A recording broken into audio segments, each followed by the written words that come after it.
Hello, I'm Jordan Maxwell, and for the next hour and a half I want to talk with you about the symbol you see behind me. It is the national coat of arms of the Soviet Union.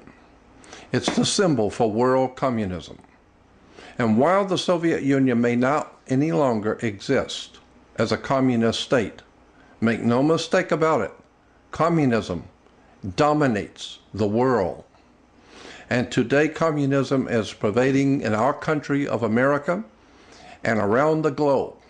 And unfortunately, the people of this world are not aware of the insidious symbolism of secret societies that are now taking over the entire globe. And the people of this globe today have no idea what these symbols mean. So it is my purpose to present as best I can the information about the lineage of this symbol, the history of this communist movement, and the symbol of the Soviet Union. America is now a world communist state. You need to understand the symbolism of world communism and where these symbols come from and the secret societies who are financing the overthrow of the United States government by a communist world power. Secret societies hidden behind world leaders. So in the next hour and a half, I hope to enlighten you a bit about the symbols of world communism. And keeping in mind that world communism, Nazism, fascism, all of the isms that tend to destroy freedom, liberty, and justice for the world is now being perpetrated in America. You need to understand the symbols of world communism and their history. So for the next hour and a half, as I said, go with me through the background and the hidden or occult history of the Soviet Communist world movement. Today I'm going to talk to you about the Soviet Communist state arms. The symbol you're looking at is referred to as the state arms of the Soviet national symbol for world communism of the Soviet Union. This is a very long story, but this symbol is of profound significance even today. Let's start with back in 1953, the California legislature issued a group of books, and this was the 11th in the series of 13. And it was called the Senate Investigating Committee on Education. And it was published by the state of California, the Senate. And here on page 168, it says, since many intelligent persons, even in high official positions, do not appear to have acquainted themselves with the real nature and seriousness of communism, it is perhaps appropriate to give briefly some really informative and authentic data concerning it. Communism and Russia are by no means synonymous. Russia merely occupies the unfortunate position of being communism's first victim. Communism is synonymous with world revolution and seeks the destruction of all nations, including abolition of patriotism, religion, marriage, the family, private property, and all political and civil liberties, and the establishment of a worldwide dictatorship of the so-called proletariat, which is an autocratic, self-constituted dictatorship by a small group of self-perpetuating revolutionists. So this is what we're talking about tonight, is the communist movement, world communism. Now the next page went on to say that so-called modern communism is apparently the same hypocritical and deadly world conspiracy to destroy civilization that was founded by the secret order of the Illuminati in Bavaria on May 1st, 1776, and that raised its hoary head here in our colonies at critical periods before the adoption of our federal constitution. See the book World Revolution by Nestor Webster. The World Revolution conspiracy appears to have been so well organized as to be ever continuing and ever on the alert to take advantage of every opportunity presenting itself or that the conspirators could create. It is significant in this connection that as early as 1783, when unsettled conditions and dissatisfaction in some quarters had arisen in the American colonies, a subversive anonymous sermon was circulated among the colonial army to incite dissatisfaction and rebellion. George Washington immediately called the army together and in addressing them used this significant language. Remember, this is from the book Marshall's Life of Washington, page 86 through 87, volume 4. Quoting George Washington, 1783, he said, quote, "My God, what can this writer have in view by recommending such measures? Can he be a friend to the army? Can he be a friend to this country? Rather, is he not an insidious foe, some emissary perhaps from New York, plotting the ruin of both by sowing seeds of discord and separation between the civil and military powers of the continent? And what a compliment does he pay to our understanding when he recommends measures which are either alternative and impractical in their nature." He goes on to say, quote, "It is plain that Washington believed that the center of this secret conspiracy, so far as this country was concerned, to be located in New York, and felt it to be his duty to make such a allusion. While the center of such conspiracy, so far as this country is concerned, has continued to use New York as its base, up to the present time it is very apparent that in recent times New York has held and is now holding the center of the stage for communist activities in this country." The recognition of May 1st, 1776 as the founding date of this world revolution conspiracy is not difficult to understand when it is realized that May Day is frequently celebrated, even in recent times, by rioting and bloodshed on a worldwide scale. This is an interesting paragraph. It was not until 1847 or 1848 that the communist conspirators, who had theretofore operated in secret, came out in the open with the Manifesto of the Communist Party by Karl Marx and Friedrich Engels, boldly proclaiming against practically everything upon which civilization is based, against God, religion, the family, individual liberties, and so forth. But the next, the bottom paragraph is very important. It says, "In issuing this manifesto, the communist conspirators evidently believed that the time had arrived when, with the aid of ignorant victims, a worldwide takeover could be accomplished. But there were not enough ignorant victims then, and the expected coup failed. The communist conspirators thereupon conceived a plan for the future of supplementing the long-established secret conspiracy in existence since May 1st, 1776. This is the founding date of real communism. May 1st, 1776.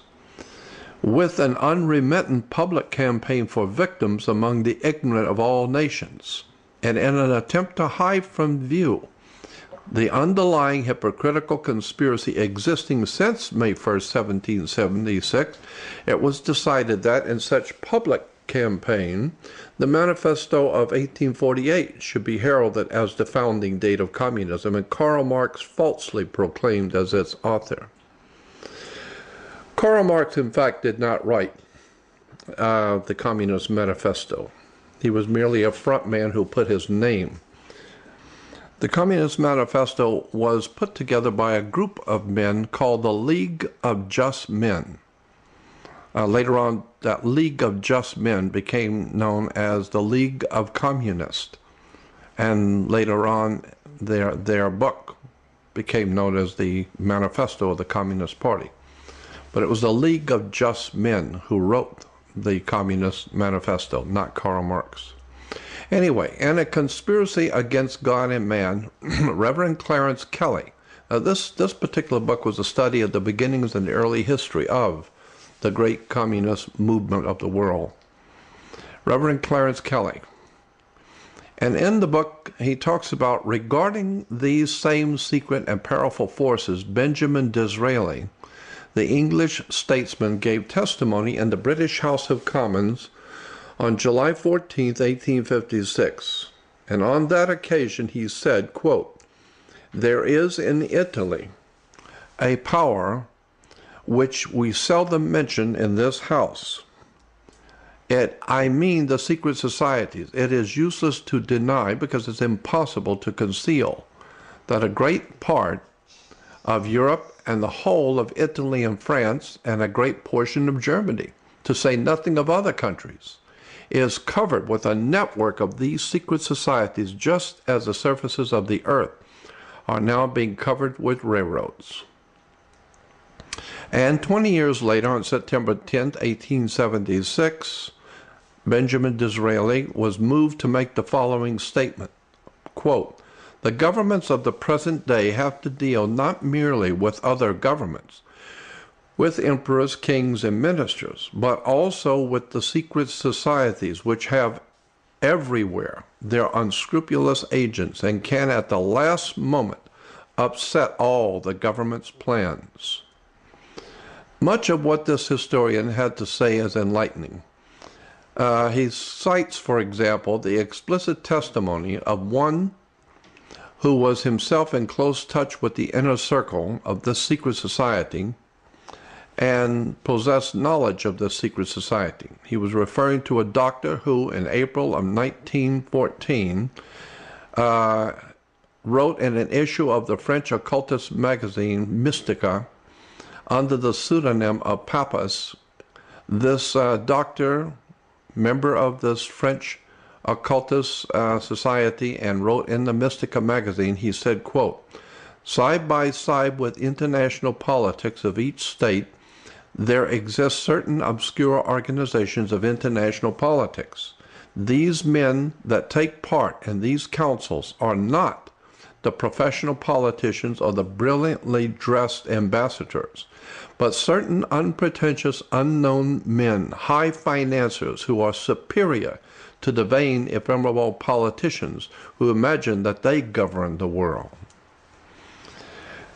Abraham Lincoln made an interesting quote also, and the book is quoting Abraham Lincoln.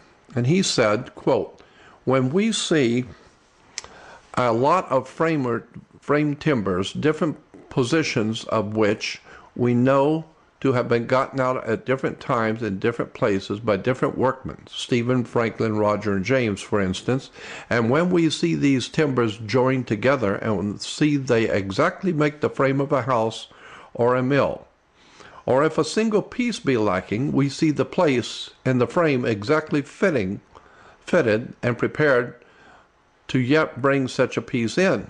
In such a case, we find it impossible not to believe that Stephen, Frank, Roger, and James all understood one another from the beginning, and all worked upon a common plan or draft drawn up before the first lick was struck." So here, Abraham Lincoln is giving the example of how you can see that there is an absolute conspiratorial apparatus being put into place. And he understood that.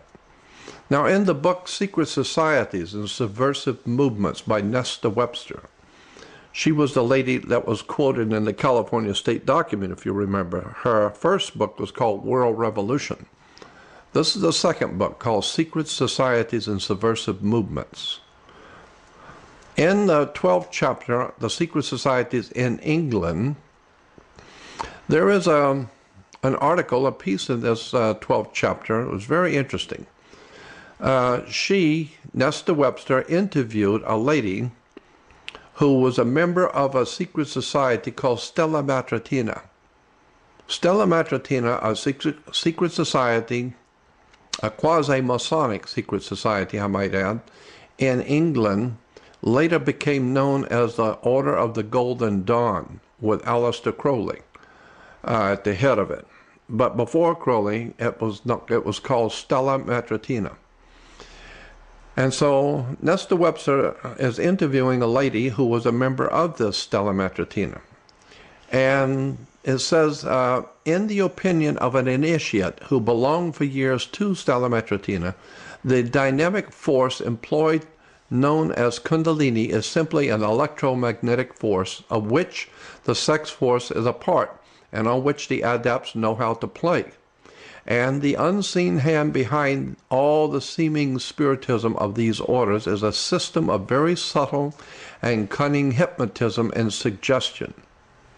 She went on to say further that the aim of this group, like that of all subversive esoteric orders, is by means of such processes as eurythmics, meditations, symbols, ceremonies, formulas to awaken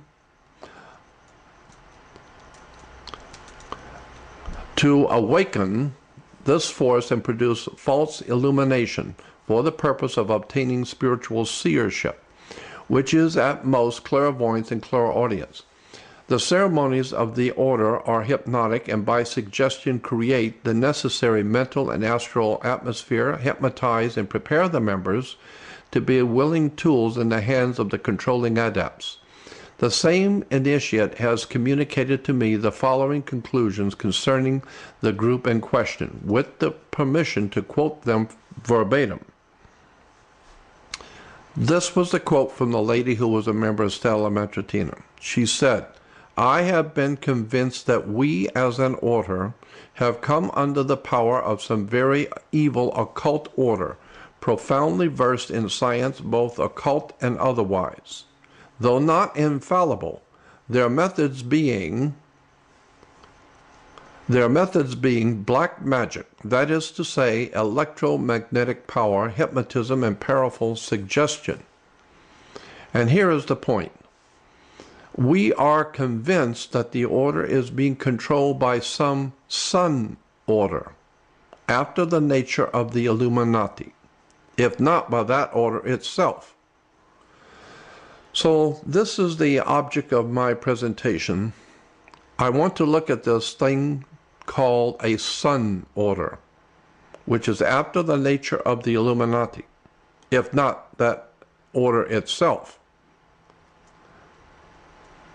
A sun order, very ancient concept that can be traced all the way back into the beginnings of mankind. There has always been sun orders. But the important part is, how do these sun orders today manipulate world events? The sun has always been a very powerful symbol and a metaphor for all religions and all peoples on the face of the earth. But let's talk about the sun itself first as a powerful symbol.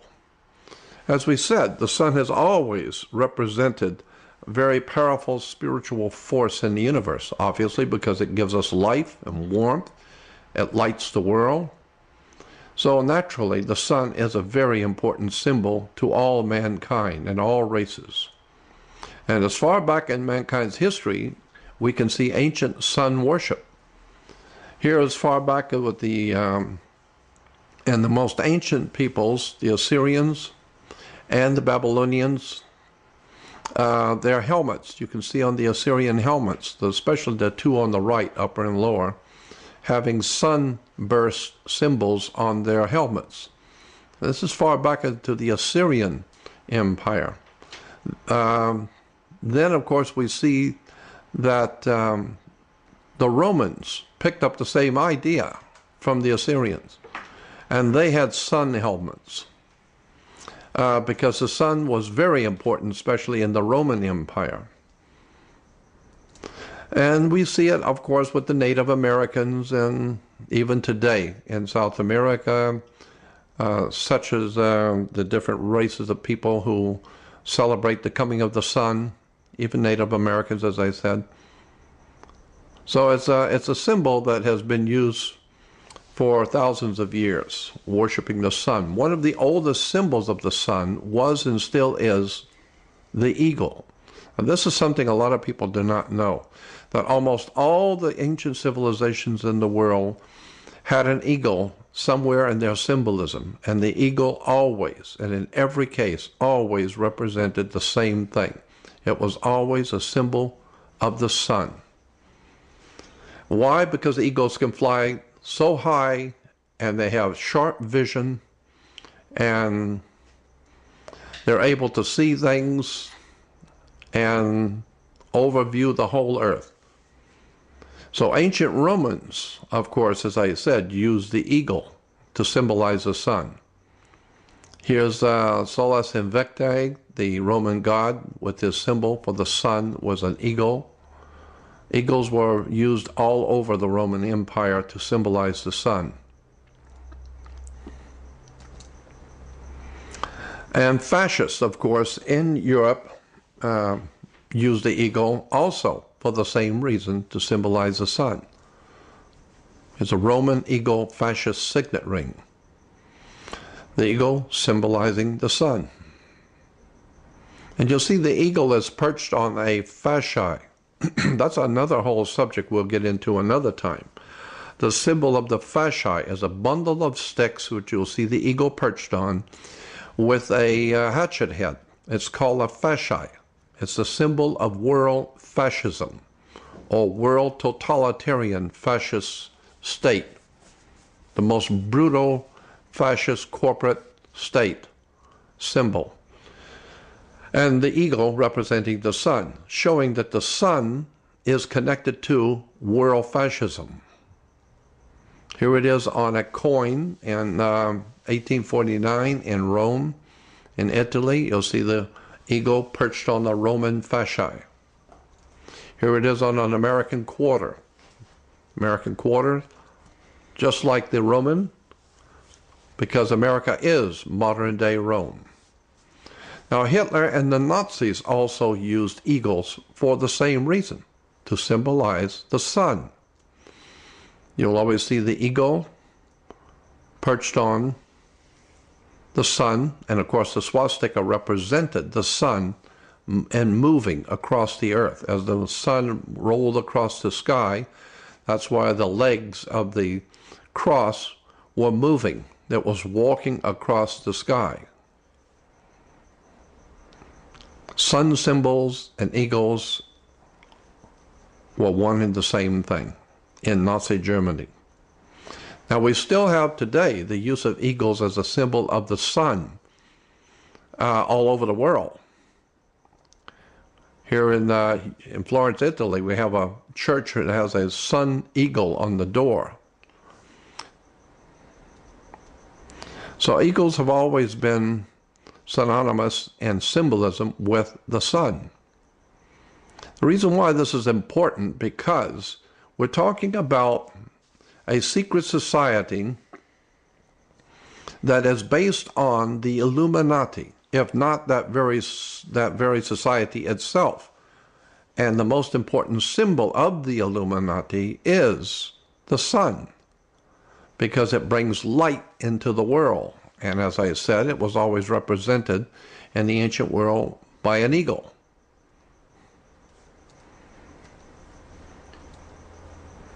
Even state arms around the world have the sun and the eagle.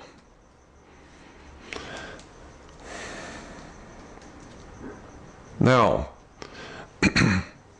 here's the seal of the President of the United States. That's a very interesting symbol, and I don't want to get off my subject too much, but that symbol is very important.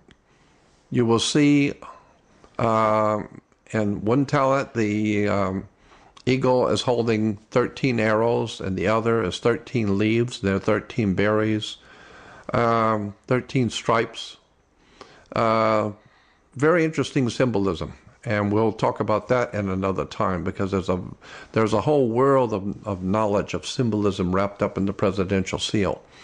But nonetheless, we're seeing an eagle, the eagle on the dollar bill. Eagles have only two wings, left wing and right wing.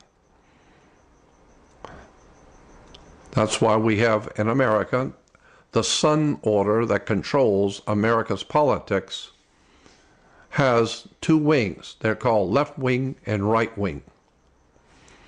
And obviously, the left wing and right wing has to be controlled by a brain in the middle.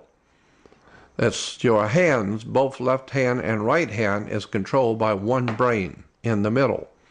So is the left wing and right wing of American politics is controlled by the same mind. Both sides are controlled by the same people. All right, we have seen that the eagle is a symbol of the sun. The sun in its rising brings light, obviously, into the everyday world of mankind. So mankind has always waited for the sun to come up so that he could take control over the earth. At night, it was very dark and fearful for the ancient man. And so that's what the sun happily does for the earth. It chases away the darkness of night, and it illuminates the earth, and therefore it is a symbol for illumination of the mind. It illuminates, the sun is always, as I said, representing light, intellectual and spiritual enlightenment. So the sun has always symbolized not only the light for mankind to see his way through each day, but more importantly, the intellectual and spiritual enlightenment of the inner soul or the mind of mankind. So that's why we have newspapers who are supposedly there to enlighten us as to the news of the world, keeps you enlightened. And so many of the newspapers have the term sun. Always the symbol of the sun. Newspapers around the world, because the sun represents intellectual, spiritual enlightenment. You'd be surprised how many newspapers, magazines have the word sun and the symbol of the sun in them. So we see the same basic symbol used all over the world. The rising sun symbolizes spiritual and intellectual enlightenment.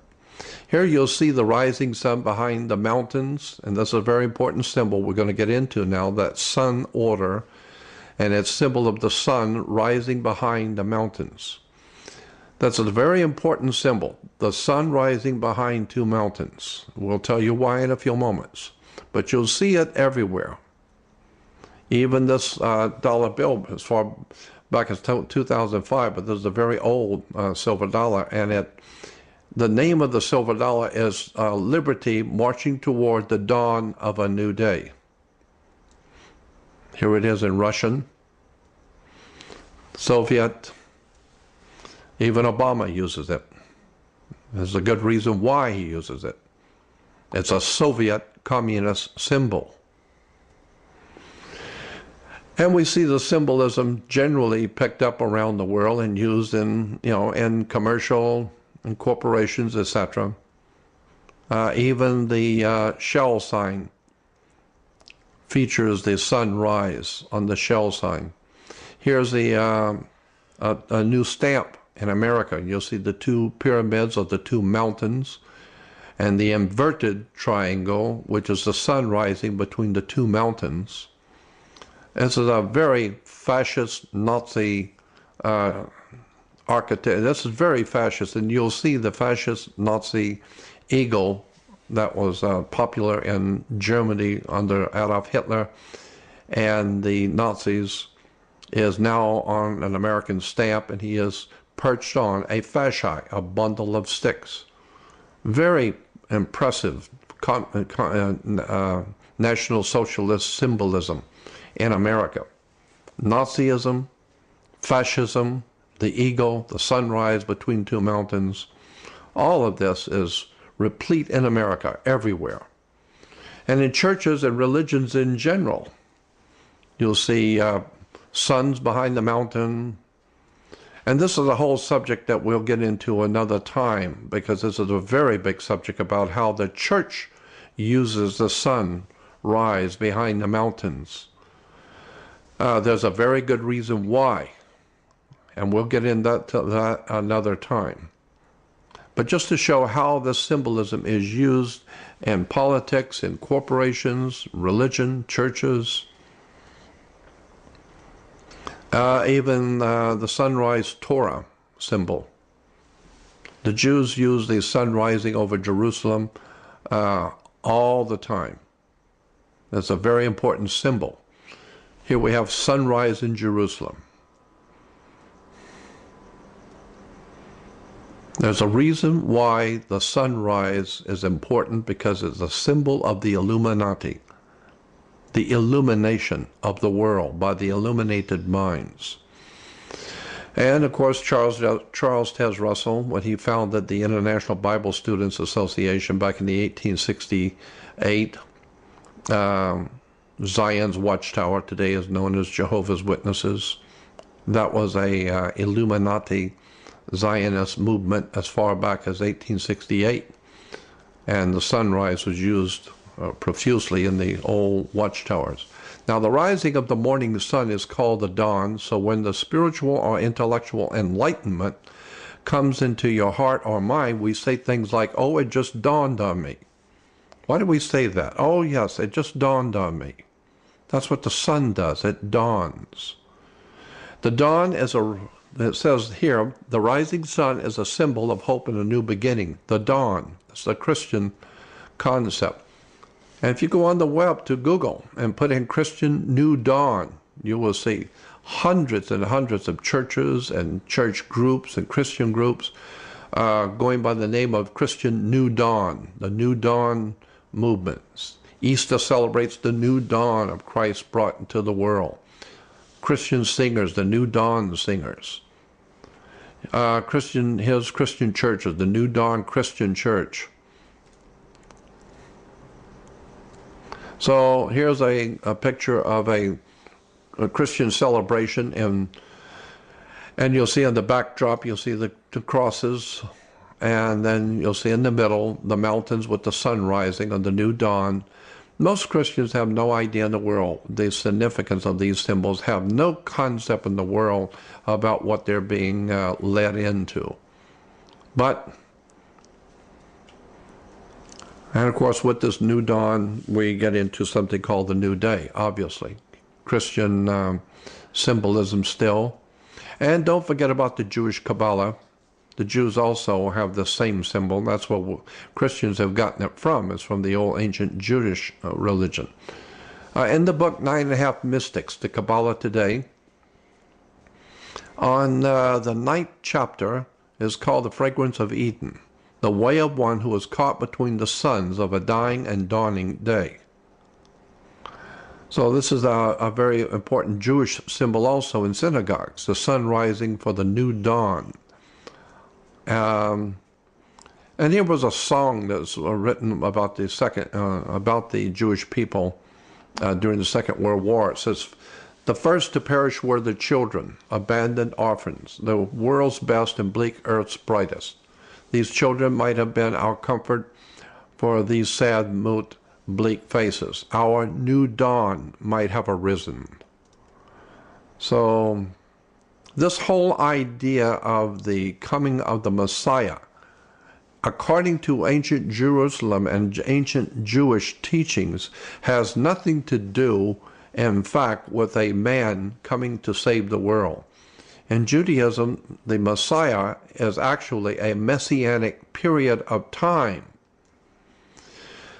And of course, the second paragraph talking about this red heifer, silly nonsense about a red heifer or a red bull that was born in Israel.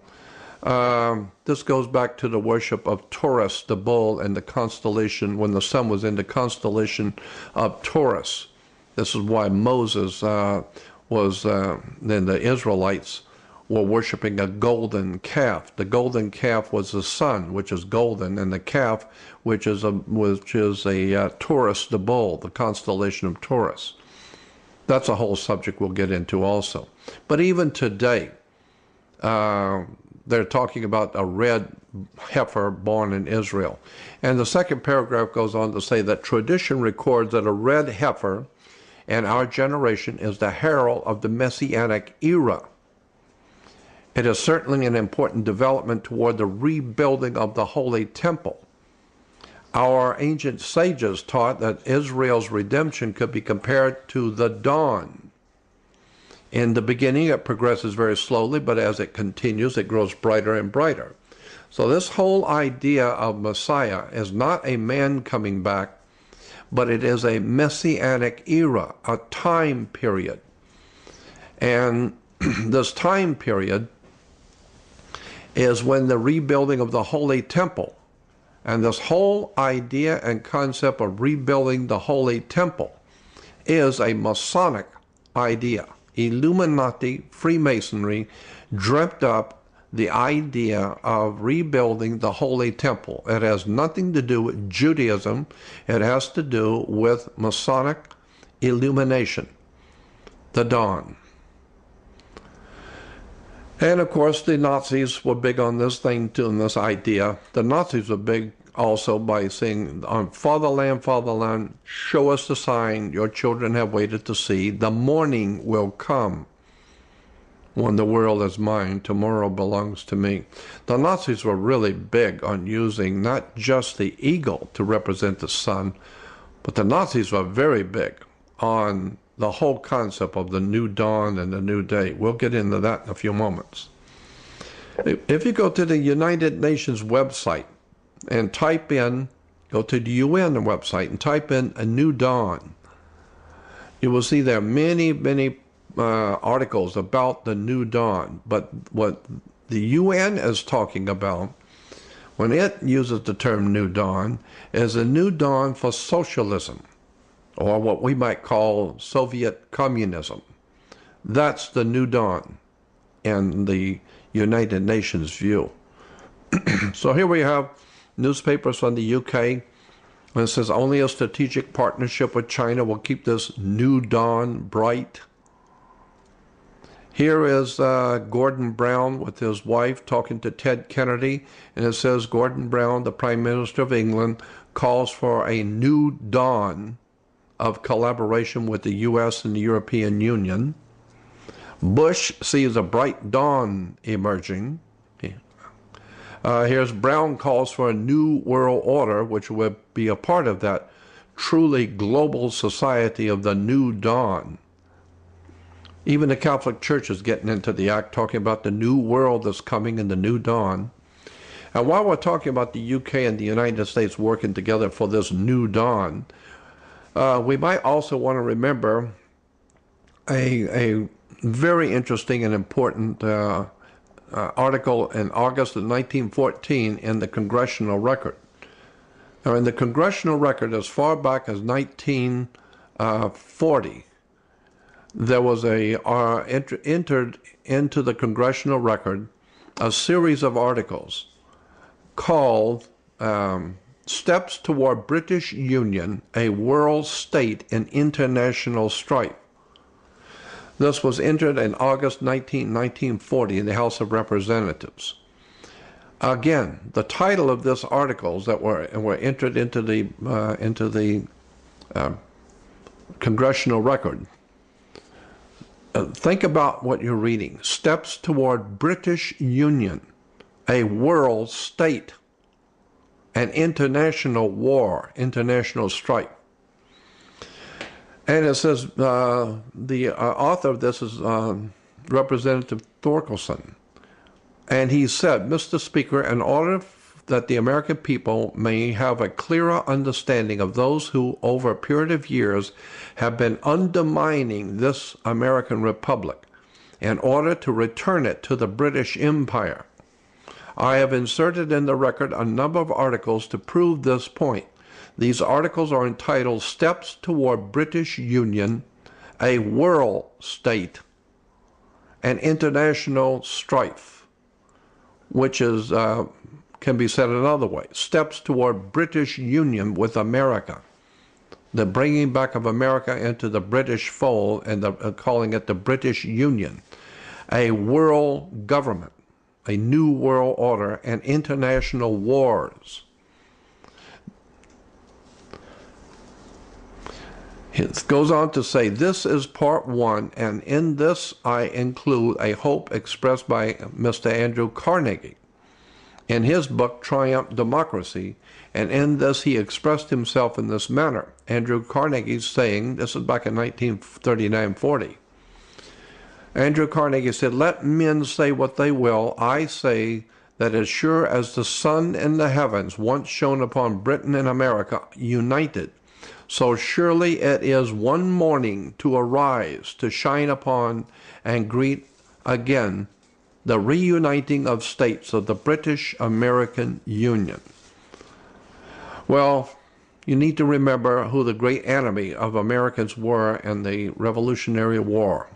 It was a murderous, bloodletting war for freedom, not against the Arab nations, it was against the British. And so here the Illuminati are planning to reunite America with the British in a new world order. Over here on page 13, and the middle paragraph is very interesting. It says, "Let me call your attention."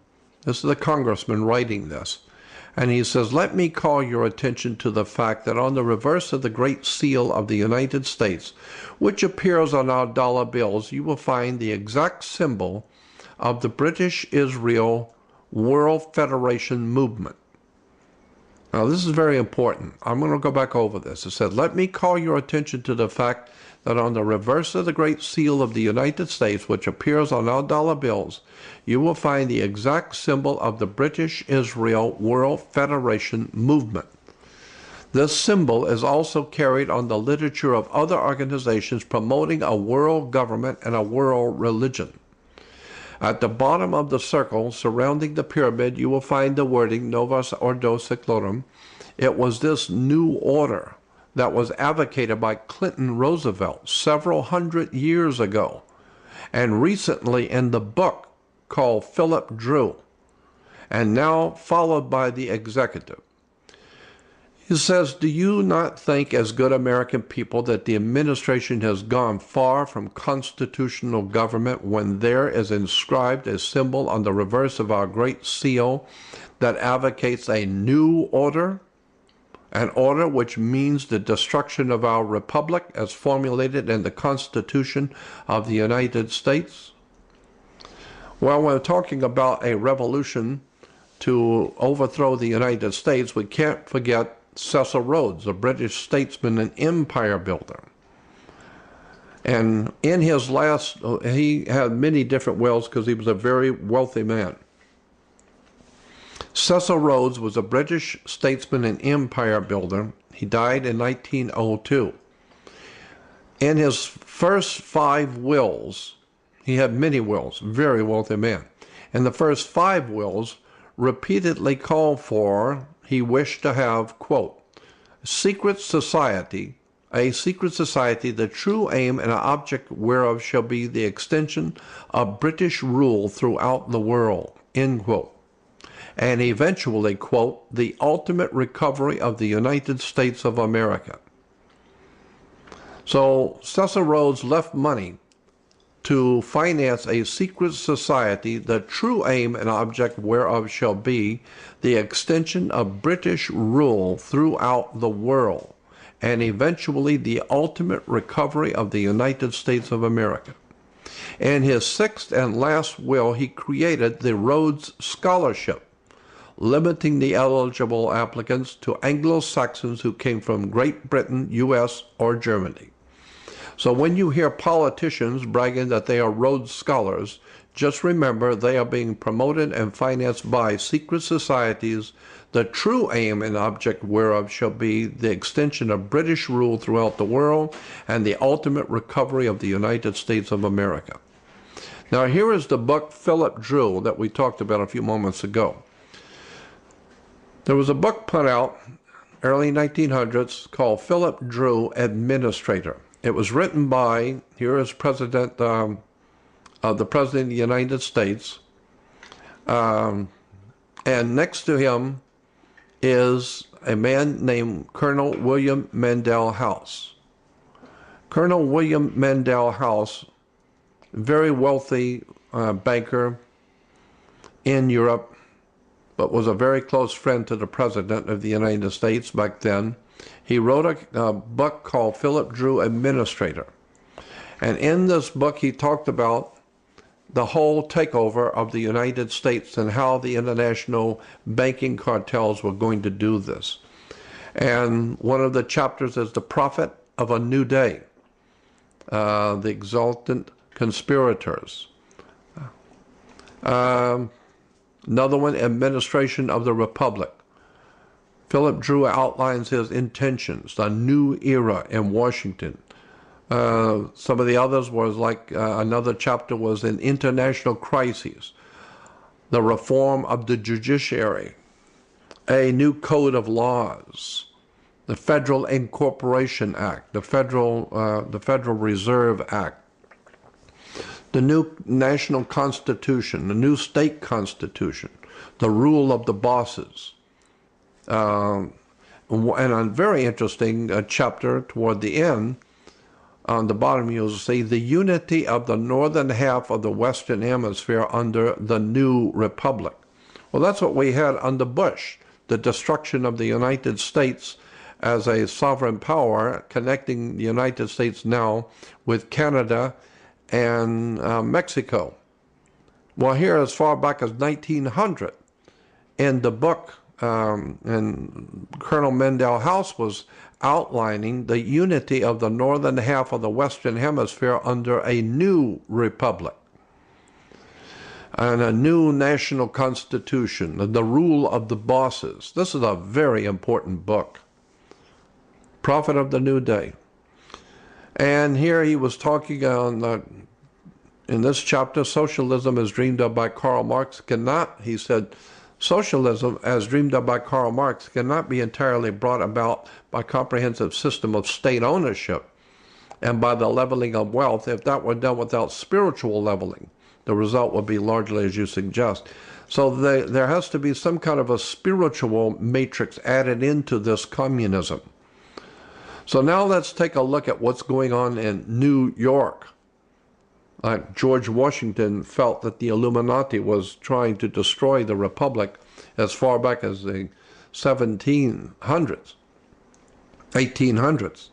And so the question is, what's going on in New York, the Empire State? But first remember the earlier quote in Secret Societies about a sun order. Nestor Webster talked about, the lady said, I have been convinced that we as an order have come under the power of some very evil occult order, profoundly versed in science, both occult and otherwise, though not infallible, their methods being black magic. And then she concludes by saying, we are convinced that the order, this is Stella Matritina, or the Order of Golden Dawn. We are convinced that the order is being controlled by some sun order after the nature of the Illuminati, if not by that order itself. A very interesting quote, very, very important quote from Manly Palmer Hall, Manly P. Hall, the great Masonic philosopher and writer, a brilliant man. In his book called Masonic Orders of Fraternity, he says this, and the forewords, the direct descent of the essential program, and this is a very important quote. He says, the direct descent of the essential program of the esoteric schools was entrusted to groups already well conditioned for the work. The guilds, trade unions, similar protective and benevolent societies have been internally strengthened by the introduction of a new learning. The advancement of the plan required the enlargement of the boundaries of the philosophic overstate. A world fraternity was needed, sustained by a deep and broad program of education according to the method. Meaning there's a method to all of this. Such a fraternity could not immediately include all men, but it could unite the activities of certain kinds of men, regardless of their racial and religious beliefs or the nations in which they dwelt. He goes on to say, these were the men of towardness, those sons of tomorrow, whose symbol was a blazing sun rising over the mountains of the east. That's a very important point. These were the men of towardness, those sons of tomorrow whose symbol was the blazing sun rising over the mountains of the east. He goes on to say, while it is difficult to trace the elements of a pattern never intended to be obvious, but the broad shape of the design is dimly apparent, an invisible empire in the Empire State, New York. So this invisible empire is using the symbol of the blazing sun rising over the mountains of the east. You will see the blazing sun rising over the mountains of the east, and these were men of towardness, going back to old ancient England. Here we have the right noble and most towardly young prince, Prince Charles, Duke of York. And when the Duke of York in England, when that whole monstrosity moved into America to bring the secret society of England into America, it came through New York, the Empire State. And why is the New York the Empire State? Well, U.S. President George Bush delivered a nationally televised speech in which he threatened the use of force to remove Iraq soldiers from Kuwait, and which Iraq had recently invaded. He mentions the term New World Order in this speech for the first time. It was also named Towards a New World Order. So this is what the men of tomorrow, those men of tomorrow, are working towards, a new world order. And here we see Bush working with Gorbachev, planning a new world order. Even our Strategic Studies Institute for the United States Army War College.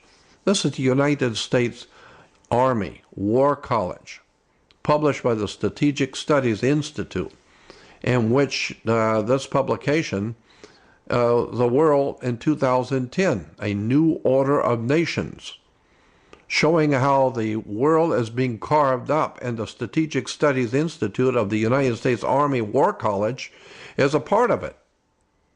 They're telling you that your very country is dividing up the world. A world which you're going to see, we will see in 2010, a complete new order of nations. But as far back as 1940, military generals were writing about America and the coming new world order. I like what Roosevelt said. There's a quote in Washington, D.C. at the Roosevelt Memorial.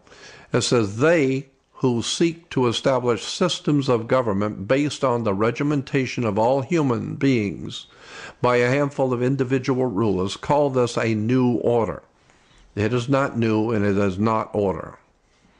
Going back to the California Senate report back in 1953, again, we here at the bottom, I'll call your attention to that bottom sentences, says, "It is plain that Washington believed the center of the secret conspiracy so far as this country was concerned to be located in New York." New York, the Empire State. This is where all of the fascist, Nazi, communistic dirt of the world is being drummed up against the American Republic. New York is the home of subversion for the world. Something needs to be done about the secret societies and the criminal associations operating in the media, television, motion pictures, operating from the home office of New York, the Empire State. Why is New York called the Empire State? Well, it's because of part of the representing the British Empire. It's called the British Commonwealth of Nations, or the British Empire. A Caesar of Rome, when the Caesars of Rome went into Britannia, their seat of operations, their seat of government for Rome in Britannia was in the city of York, England. So now we've got the Vatican backing the British monarchy and coming into in York, England, but now we have it moving into America and to New York, the Empire State. Back to Cecil Rhodes, of course. He was the man who was finance the setting up of a secret society to overthrow the United States government. And we remember his will. Well, this is what was being promoted. Now we need to look at James Billington's book, probably one of the most important books you're ever going to find, and you can still find it today, and you need to get this book and read it. This, I believe, is one of the most important books on this subject you can find anywhere. James Billington's book is called The Fire in the Minds of Men. James Billington is one of the most phenomenally interesting writers you will ever pick up a book. He is fascinating to read, but he has incredible, impeccable credentials. Today, James Billington is the chief librarian for the Library of Congress. So this man is without a doubt well suited to discuss the story in his book about the communist world movement and how it was financed, who did it, what the symbols meant. This is really an important book, James Billington, and the book is called Fire in the Minds of Men. It's the origins of the revolutionary faith of all the revolutionary movements and secret societies of the world. So get the book. Order it from Amazon, or find it in bookstores. It's a very important book.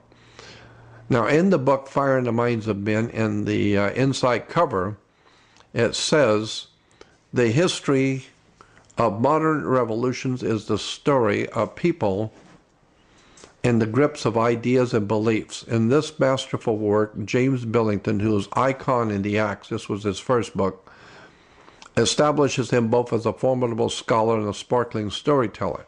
But in this book, The Fire in the Minds of Men, he traces the course of the revolutionary faith from its earliest origins in occult Freemasonry to the allegedly scientific Marxism of today.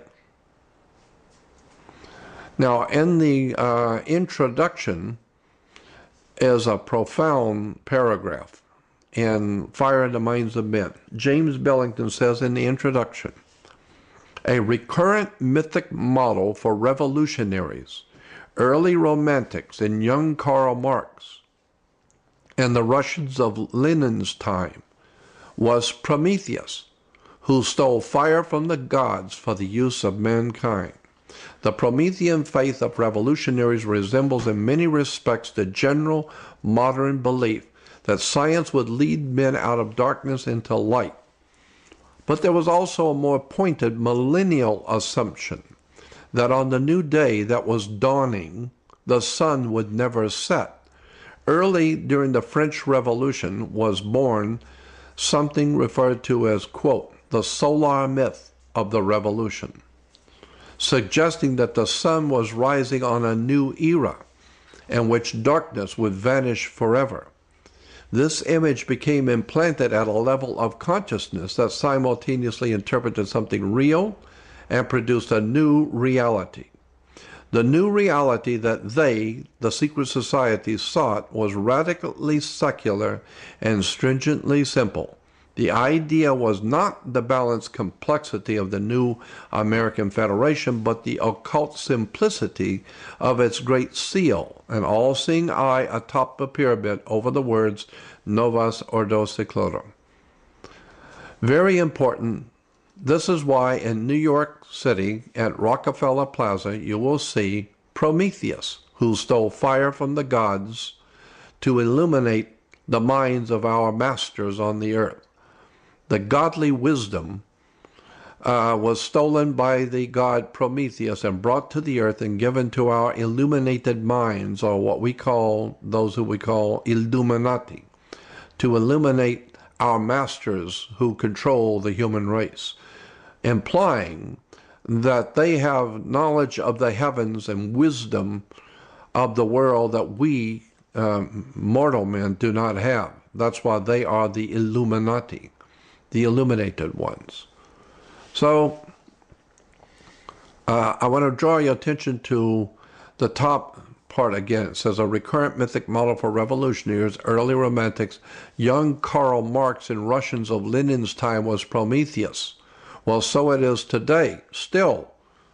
young communists and the communist people who finance the Communist Party, the Rockefellers, still have their god Prometheus at Rockefeller Center.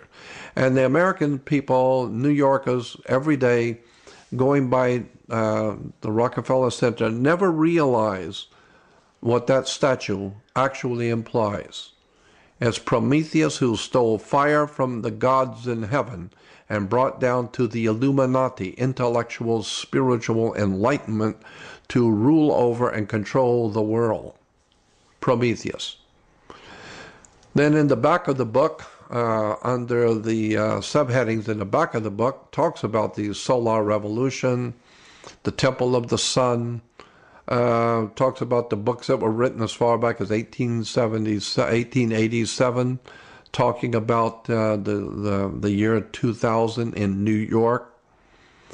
You know, as far back as the 1880s, there were books being written about looking forward to New York in the year 2000 and what's going to happen with mankind in the year 2000 in New York. Well, a year later, we have the 9/11 stuff.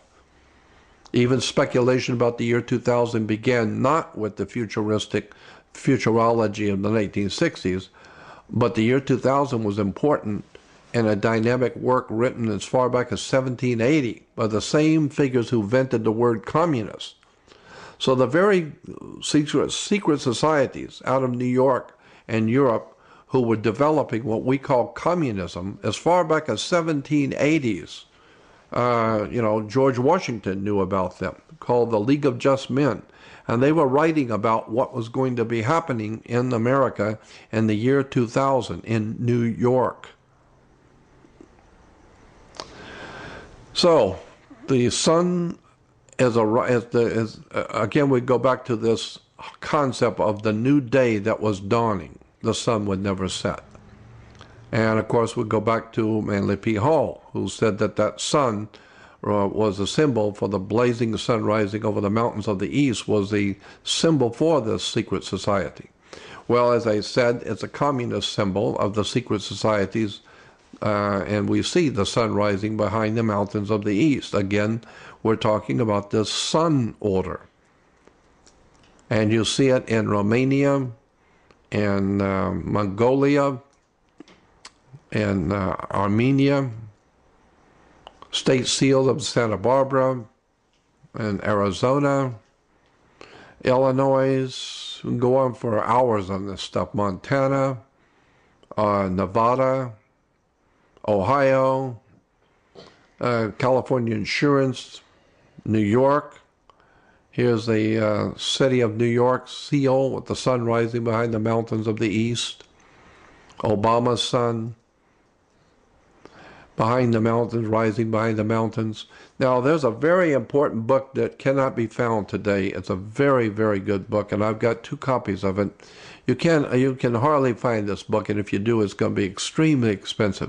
But it was a brilliantly put together book on flags throughout the ages and across the world. And in this, on page 130, you'll see the symbol for the Soviet Union, Soviet Communist Party. And here again, as we stated at the very beginning, is the focal point of this whole presentation. This is the state arms for the old Soviet Communist Empire. But you will see the sun rising over the earth, coming up onto the earth. And it says on the right-hand side, it says the Soviet, which we're talking about Soviet communism. The Soviet coat of arms graphically presents, there it is again, the dawn of a new day for the entire world. So this is a very important symbol for world communism, is the dawning of a new day for the entire world. Keep that in mind. And you'll see it in different states, different communist states, the rising sun, the symbol of a new dawn for the country. Symbols in Bolivia, you'll see it in Liberia, the sun rising, and it says the sun which heralds the new day, communist symbol in Liberia. In Cuba, the sun rising. You'll see it in state arms, Costa Rica. Here it is, as I told you before, this is the Mongolia. And it says, the horseman racing into the sun, rising behind the mountains of the east. The horseman racing into the sun, which golden rays betoken prosperity, stands for the nation's advance toward communism. So there is a rising sun behind the mountains of the east, the symbol for the Illuminati bringing to the world communism. People all over the world are being sucked into this and have no idea in the world that all of this stuff around the world is connected by secret societies operating out of New York and London. Here's Romania. And in the Romanian symbol, you'll see on the bottom, the rising sun expresses the promise of a new day when the sun is rising on the communist regime in Romania. And Russia, again, even Soviet symbolism everywhere. Now we have something with the sun rising, but there's something now, a new faction of this is called the Red Dawn. Of course, red was a symbol of communism, and communists were referred to in the West as Reds. They even made movies. Communist Hollywood were making movies to glorify the rise of communism. Hollywood has always glorified Nazism, communism, fascism, any kind of isms, totalitarianism, anything that's filthy, degenerate. Hollywood has always promoted politics as usual. They had a movie called Red Dawn. Yes, there was a Red Dawn, even for Malawi. A red sun, and it says, of course, red being communist, and the dawn is the symbol for the Illuminati. The sun to symbolize the dawning of a new day for Africa, and it was a new day for Africa. And Malawi was filled, once the communists took over, filled with bloodshed, blacks killing blacks, just massive murders of people. Then for Angola, you'll see the red dawn. It represents the rising sun. Another Soviet symbol. You'll see the red dawn and used in Soviet communist symbols everywhere. Even in communist China, the sunrise is red. And the Federation of Women Workers, you'll see in the background, is in England, the red dawn. Today, even Israel uses the watchtower symbolizing the Knights Templar Masonic Lodge, the Knights Templar Masonic movement of Europe. Their symbol is a watchtower, and behind it you'll see the red dawn, and of course the eagle's wings. Back to that mountain sunrise for a moment. That mountain sunrise, as Manly P. Hall said, was a blazing sun rising over the mountains of the east. You'll see that sunrise in buildings, like in New York, the Empire State Building is a set of sunrises. Inside, when you walk inside, you'll see the sun at the top emanating from the top of the Empire State Building. This is an interesting quote. It's talking about the Rockefeller Center. This is taken from a book written by David Rockefeller, and it's called Memoirs by David Rockefeller. And in it, he said this, in his book, Memoirs, quote, "For more than a century, ideological extremists at either end of the political spectrum, have seized upon well-publicized incidents to attack the Rockefeller family. For inordinate influence they claim we wield over American and political economic institutions. Some even believe that we're part of a secret cabal working against the best interest of the United States. Characterizing my family and me as internationalists and of conspiring with others around the world to build more integrated global political and economic structure. One world, if you will. If that is the charge, I stand guilty and I'm proud of it." David Rockefeller. If that is the charge, I stand guilty and I'm proud of it. New York, the Empire State, Prometheus, world communism. You'll see it in the Club of Rome, the sun rising behind the earth. Obama uses it. Back to that New Day thing. Fire in the minds of men. The whole revolutionary New Day dawning. You go to Google and Communist New Day, because remember, it says the more pointed assumption is that new day that was dawning, the sun would never set, and it was the solar myth of the revolution. So, go to Google, put in Communist New Day, and you'll see there's all kinds of articles about the Communist New Day. Here's one in particular, and at the bottom it says, the red covering all over the USSR shows how much the world was under the leadership and control of the Communist Party. The morning sun, we're reading from the bottom, the morning sun bathes the hopeful gaze of the students and teachers with the warm light of the Communist New Day. Again, there's that term, Communist New Day. That's the dawn of a new day for world communism. Very important term, dawn of the new day for the entire world under Soviet communism.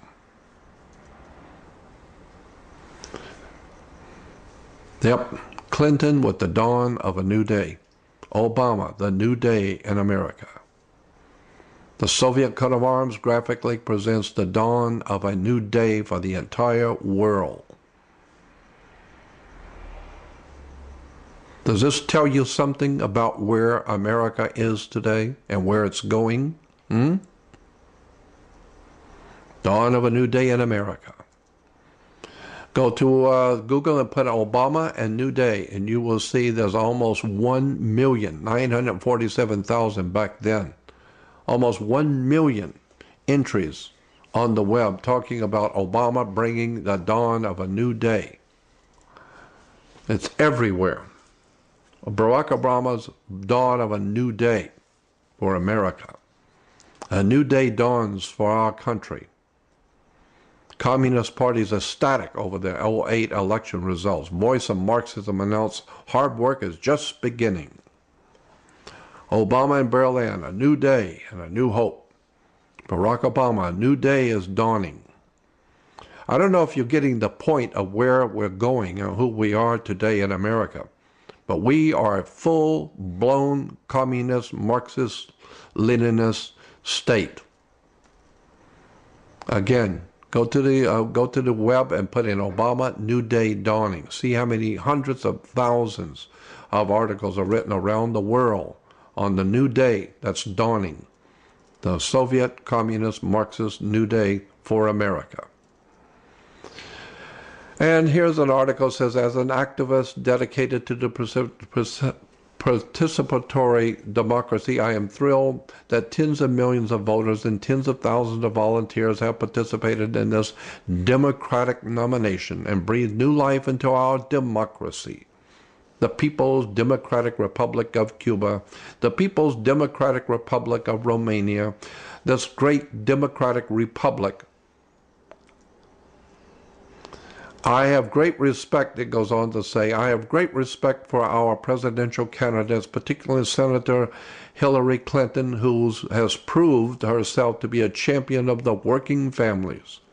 We are at the dawn of a new day and a new generation of leadership in America. Boy, we certainly are. The dawn of a new day of world communism. And here's Pete Seeger and Bruce Springsteen singing about the coming of the new day, having no idea in the world what they're talking about. Yeah, the Carpenters Union, they're celebrating the dawn of a new day. Our new day dawns. Even now their music being financed by Oprah is financing the new music albums for Obama. And it's going to be called It's a New Day. New Day Films in Hollywood. We're seeing this whole concept of brand new day, which represents the Illuminati communism for the whole world. And even this goofball, John McCain. John McCain said, those of us those that made us the Reagan Revolution that brought about a new dawn of a new day in America. There's McCain using the same old communist terms. But you say, well, he was a conservative. Well, that's right. Conservatives were Nazis. So here's even a Nazi using the new dawn of a new day. But that's only reasonable because here in New York, the 1939 World Fair, at the World's Fair in New York in 1839, it was hailed as the dawn of a new day. The sun, see the sun through the gray, it's the dawn of a new day. So as far back as 1939, New York World's Fair promoting the dawn of a new day. This stuff has been around for a long time, and people have never known, never even saw it. And even the symbol for the rising sun and the sun's logo, this was used by the NAACP. More and more, even Las Vegas now is now having shows in Las Vegas called the New Day. Here's the Baha'i religion in Israel. The Baha'is are promoting this idea of a dawn of a new day. This is the Bible, daily Bible studies, dawn of a new day. This communist crap is all over the earth, in churches, religions, entertainment, movies, music. The whole entire world is buying into the secret societies of the Illuminati, who are bringing about the dawn of a new day, which is actually world communism. So you'll see all of this silly nonsense about the new day that's dawning for the Lord Jesus, and there's a new day coming, Bible study. Here's a Christian radio shows called the New Day for America, New Day Community School. Fire in the Minds of Men talked about all of this, and talked about how it traces the course of the revolutionary faith from its earliest origins in occult Freemasonry to the alleged scientific Marxism of today. So even the old European lodges were called Rising Sun Lodges of Freemasonry. Secret societies again, we remember that quote, the Sun Orders of the Illuminati. Sun Order, the dawning of a new day. Obama's one of his posters, a new day is dawning. Somebody had better wake up and understand what's going on here. Somebody needs to start doing their homework and realize that the symbols for world communism is now dominating America. We are now a full-blown Nazi, fascist dictatorship, communist dictatorship, and the people of this country have no idea in the world. Christians are now putting together New Day Christian Fellowship, New Day Christian Church, a grand new day. Christians are now flocking by the hundreds and thousands and millions to churches that are promoting this new day that's coming, a New Day Christian Center. This stuff is replete everywhere. Christians have bought 100% into this whole communist strategy. New Day Christian churches, New Day publishing for children, everything New Day on the radio, New Day churches. It's everywhere.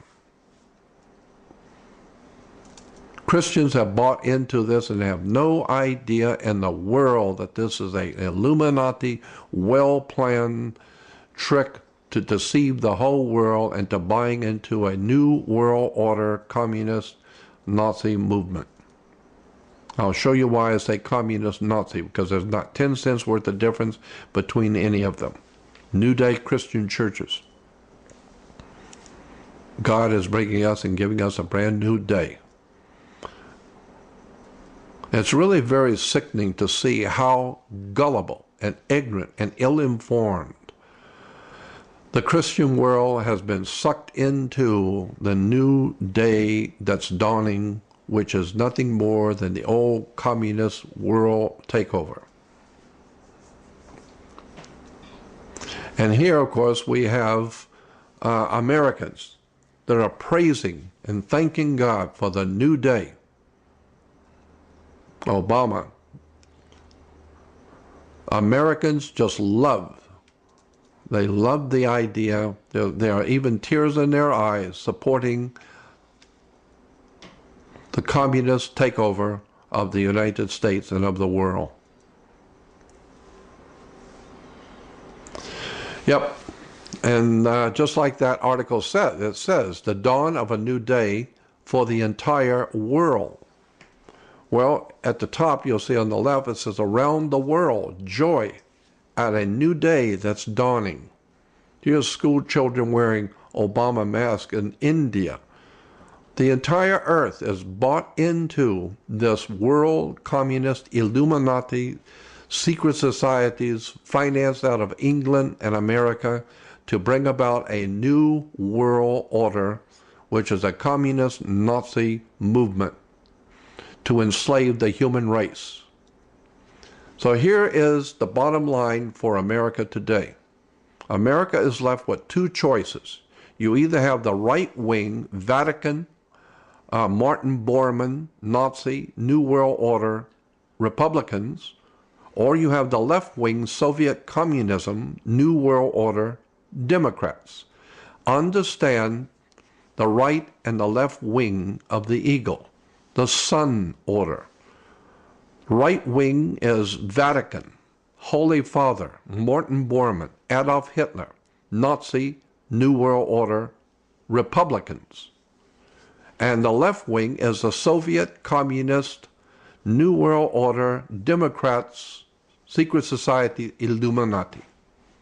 Both are financed by the same secret societies. Here is Adolf Hitler. And Adolf Hitler wrote a very important letter to the German people many years ago. And in it he said Germany can be saved only by a dictatorship of the national will and determination to take action. So he said, my fellow Germans, awaken. A new day is dawning. We're talking about Adolf Hitler now. And he's praising the new day that was dawning on the earth for Nazism. Again, the eagle and the sun. The sun order taking over the world. Here is an interesting piece of information. The History Channel. I didn't do this. This is the History Channel did this. The History Channel has a series of videos that they're selling. It's called World War II, The Lost Color Archives. It's 3 different videos about World War II, and they found a lot of color video, a color film that was made during the Hitler's time. And so they put this out on the History Channel, and it's called The New World Order. And you can buy this whole set from the History Channel. New World Order. And what is it about? Well, the picture. It's about Adolf Hitler, because that's what the Nazis were trying to establish, as a new world order. And, of course, Bush was called the son of the New World Order. This was in Time magazine. Obviously, he was the son of the New World Order because his family financed Adolf Hitler. The Bush family put up the money to finance Adolf Hitler and the murder of people all over the world. So that's why the History Channel has a television series called The New World Order about Adolf Hitler, and Bush is referred to as the son of the New World Order. I don't know if that tells you anything. And here's the New World Order, Adolf Hitler, and here's the Bushes who financed Adolf Hitler. They're still working on building a new world order. And of course, behind all of this is, of course, the Vatican.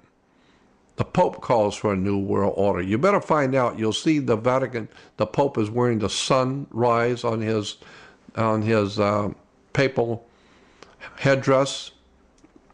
Here is Adolf Hitler in the Vatican with the papal officials in the Vatican.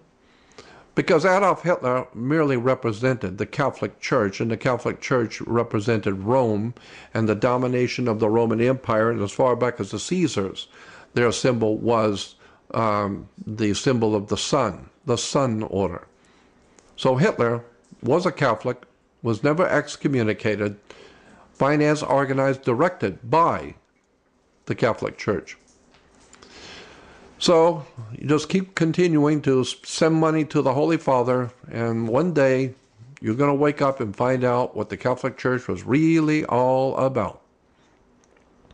Here on the American Experience, a program on the PBS. PBS has a series called The Presidents. And when they were talking about George Bush, his program was called The New World Order. And here you will see on the left at the bottom, Bush is bowing, and then you have the Speaker of the House, Nancy Pelosi, kissing the ring of a foreign dictator. Here's George Bush with the Pope, and Speaker of the House, Catholic Speaker of the House, supposedly represents the Democratic Communist Party in Washington, D.C. This pusillanimous piece of trash, Nancy Pelosi, as Speaker of the House, bows and kisses the ring of a foreign dictator. I don't know what that tells you about Nancy Pelosi and the Bush administration. Might tell you something. And Condoleezza Rice, grinning like a Chessy cat, is so pleased to see her bowing and kissing the ring of a foreign dictator. Rome. All roads lead to Rome. Communist, Nazi, fascist, everything that's filthy and degenerate leads back to Rome. Or we have the dawn of a new day, which is, of course, Mrs. Clinton and the new day that's dawning for the world. So it doesn't matter. America is finished. It's completely done in. So the two last thoughts. Number one, William Guy Carr, many years ago, retired as a commander from the Canadian Navy. He wrote a book back in the 1950s, in the early 50s. He wrote a book, William Guy Carr, retired Royal Canadian Navy, wrote a book called Pawns in the Game. I had this book in 1959. You can still get it today. It's a very important book on the symbols of the Illuminati. 1959, almost 50 years ago. And in this, he was talking about Albert Pike, who was back in the 1870s, was the Grand Master of World Freemasonry. And Albert Pike on the left wrote a letter to Giuseppe Mazzini, the Italian revolutionary Giuseppe Mazzini, who was also a high degree Mason in European Masonry. We're talking about European Masonry. And in his book, Albert Pike wrote this. On August 15th, 1871, August 15th, 1871, Albert Pike on the left, wrote a letter to Giuseppe Mazzini, Italian Mason. It says, Pike told Mazzini, in 1871, Pike told Mazzini that after World War III is ended,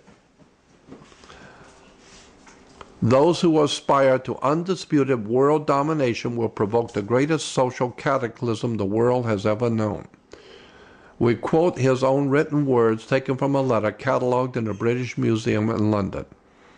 Here's what Albert Pike, as far back as 1871, wrote to Giuseppe Mazzini. He said, quote, "We shall unleash the nihilist and the atheist, and we shall provoke a formidable social cataclysm, which in all of its horror will show clearly to the nations the effect of absolute atheism, the origins of savagery, and of the most bloody turmoil.